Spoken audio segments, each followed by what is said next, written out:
अमरावती जिल्ह्यातील दर्यापूर तालुक्यातील जैनपूर आणि गावाचे श्रद्धास्थान असलेले श्री मारोती संस्थान, सुमारे 70 ते 80 वर्षांचा इतिहास लाभलेल्या या पवित्र हनुमान मंदिराची आजची अवस्था पाहून प्रत्येक भक्ताचे मन व्यथित होते.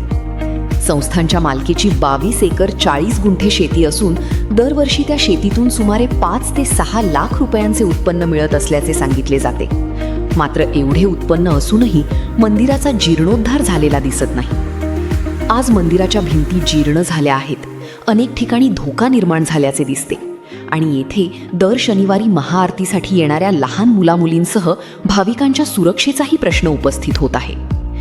गावातील अनेक भक्तांचा आरोप आहे की मंदिराच्या विकासासाठी निधी जमा केला जातो, बांधकामाचे आश्वासन दिले जाते, मात्र प्रत्यक्षात मंदिरात कोणताही ठोस बदल झालेला दिसत नाही. या पार्श्वभूमीवर गावकऱ्यांनी नाराजी व्यक्त करत मंदिराच्या कारभाराची सखोल चौकशी व्हावी आणि मंदिराच्या विकासासाठी योग्य निर्णय घ्यावा अशी मागणी केली आहे. भाविकांची मागणी आहे की मा धर्मादाय आयुक्त अमरावती यांच्या मार्गदर्शनाखाली या संपूर्ण प्रकरणाची निष्पक्ष चौकशी करण्यात यावी आणि मंदिराचा जीर्णोद्धार तातडीने करण्यात यावा. हे मंदिर केवळ दगडमातीची वास्तू नाही, तर जैनपूर गावाच्या श्रद्धेचे, संस्कृतीचे आणि आस्थेचे प्रतीक आहे. या पवित्र स्थळाचे संवर्धन आणि संरक्षण ही सर्वांची सामूहिक जबाबदारी आहे.